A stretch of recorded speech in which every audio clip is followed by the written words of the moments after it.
Could you just update us on what the situation is with Cristiano Ronaldo at the moment? Obviously, he played half a game or half an hour against Brighton. Is he available to start, and is there any more certainty around his future? So he had a good training week. I thought he played a little bit longer as half an hour. So I would say he has now 2 half games. And for the starting 11, we will see tomorrow. Of course, I made my decision, but I keep it. Can I also ask you about Marcus Rashford? There's a lot that's been said about him and the link with Paris Saint-Germain today. Where is Marcus?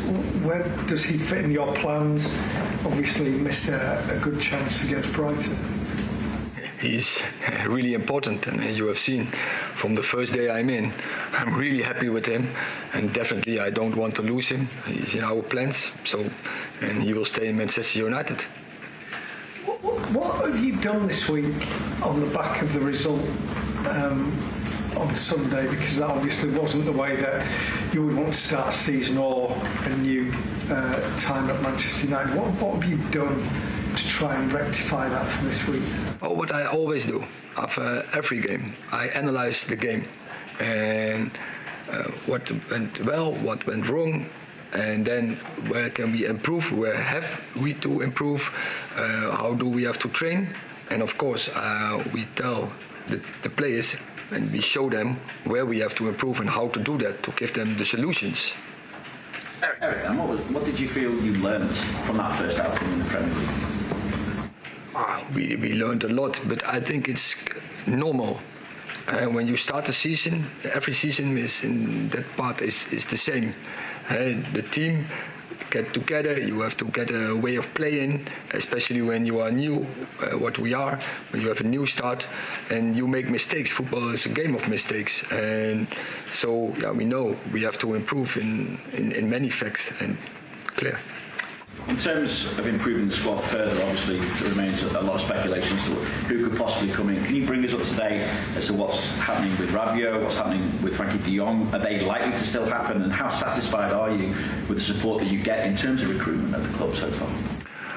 I'm happy. I think we're cooperating really well. And second, I cannot tell about any individuals because I cannot talk about players who are under contract with other clubs. And just back to the start that you've had to the season, I mean, we know what pressure comes with being at Manchester United, but do you feel that there's that added pressure after the first result to get up and running at Old Trafford now? I know there is always pressure, and I have the experience how that is, and I know we have to win every game, and I know the fans. Everyone expects that Man United is winning every game, so that is we have to deal with that. And all of what I can do is to prepare my team as good as I can, and I'm focusing on that.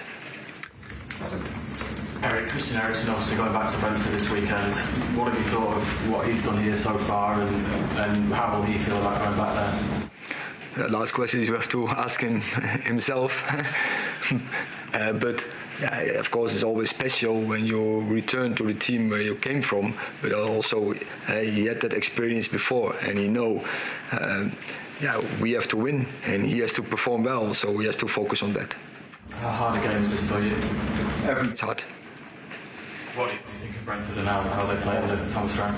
Yeah, it's really good, and I think same as last week, Brighton, they have a team and a coach longer together, good structure, decent football. So it will be tough, but we have to win. And if Ronaldo is fit, does he play in an ideal world? Does he start in your team, or is it different? Is there a different story to that? I gave the answer already. Erik, you say you're cooperating well with the board. Are you on the same page as the board when it comes to individual transfer targets? Once again, what? Are you on the same page when it comes to the transfer targets? Yes. Yeah.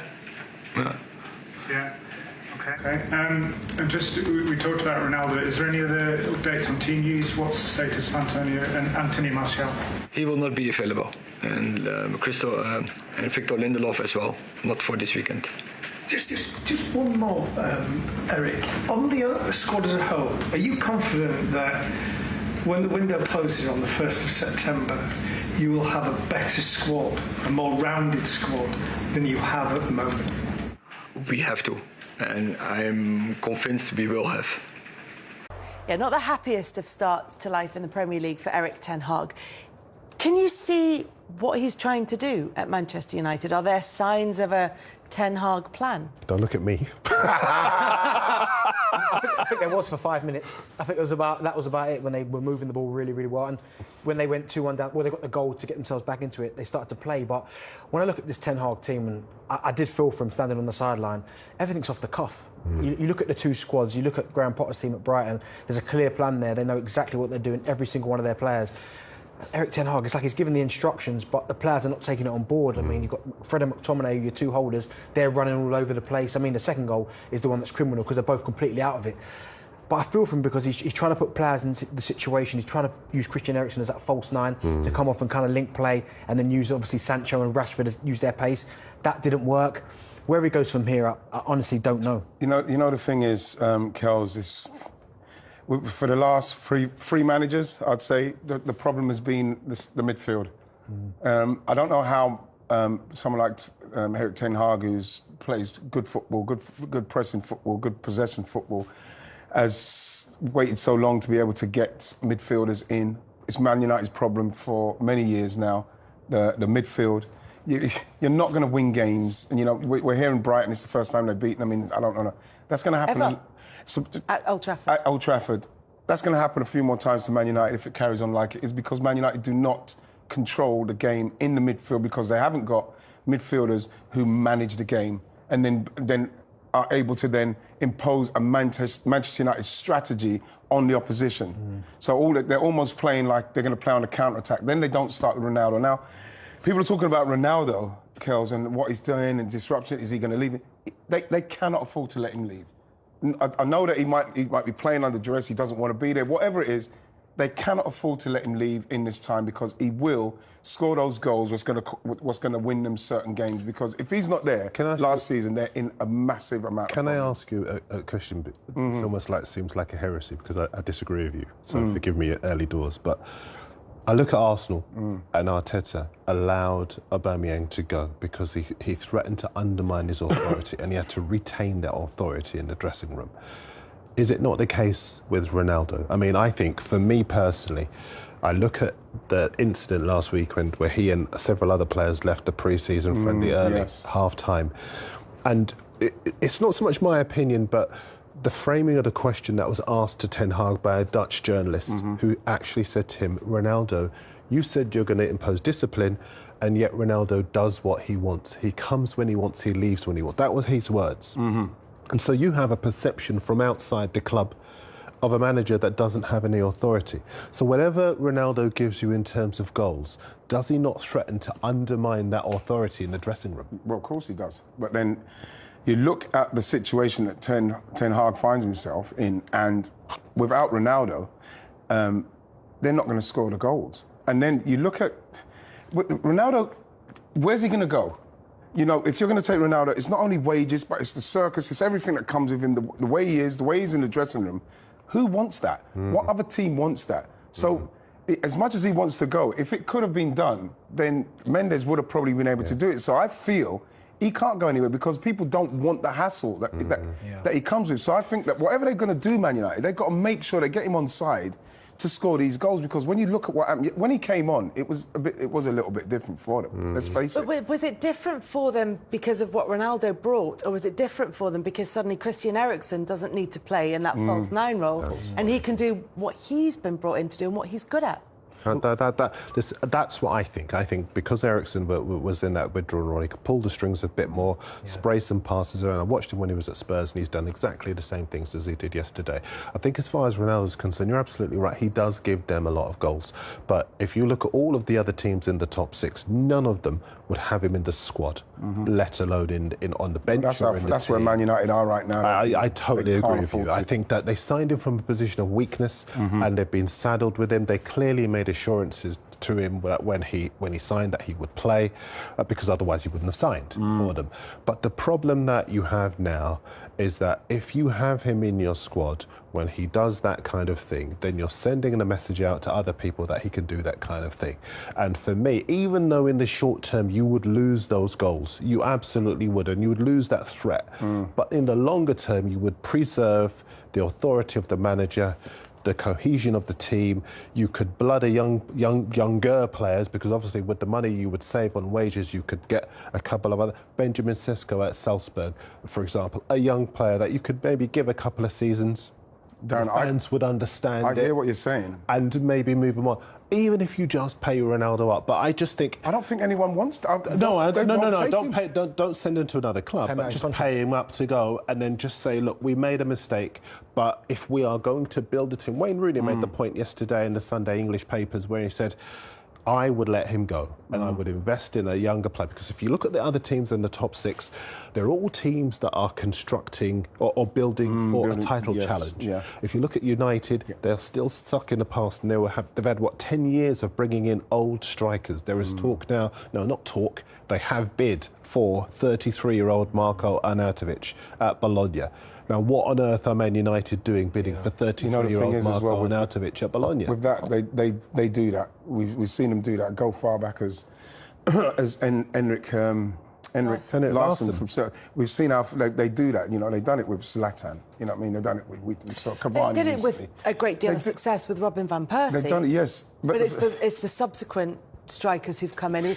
Romelu Lukaku, the youngest of them, at like 24, I think he was when he came in. And for us, look, people will say, you know, we joke about it. You know, you media guys, you are harsh. But what we're doing is we're doing two things. A, looking at United under Sir Alex Ferguson and the exacting standards of discipline he had.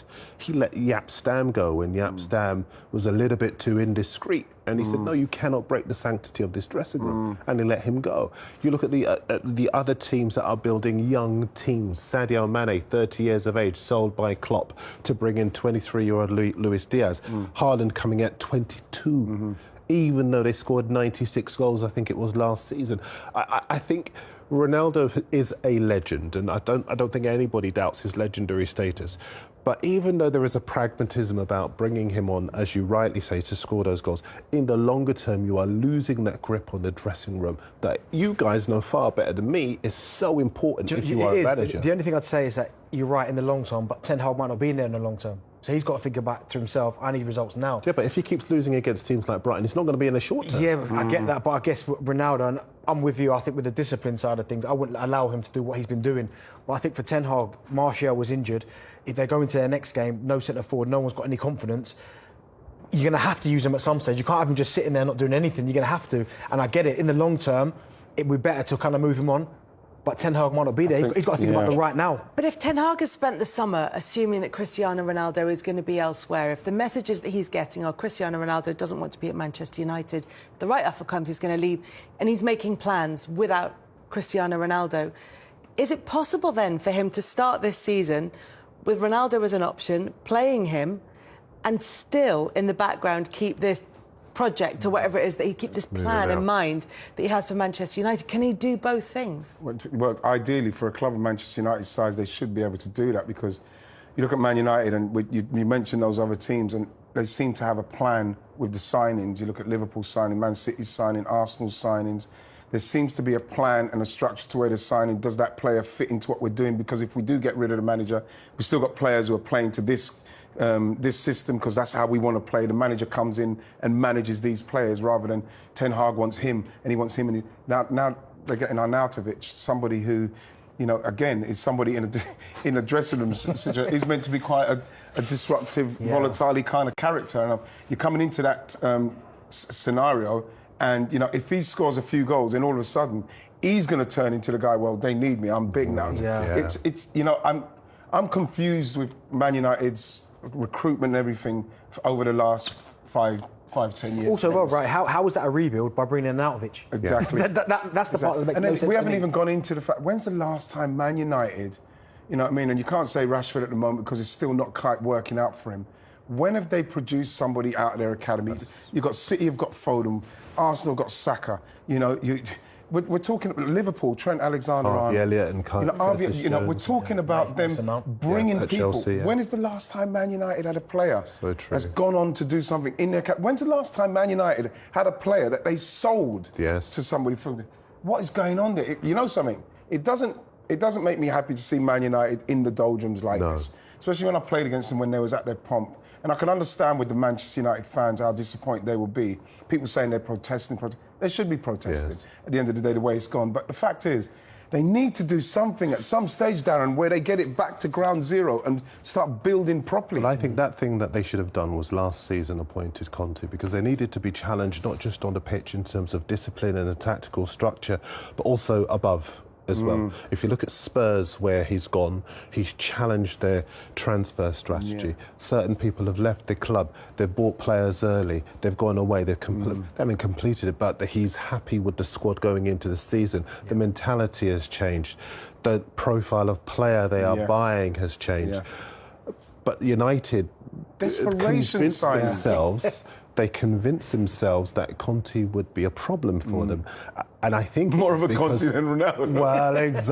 Well, exactly. And I think as far as he is concerned, I think a lot of United fans will look at him now and say, well, look, this is a guy who could have got our players fit, because you tell me on paper the Spurs squad are better than Man United. I'm not having it.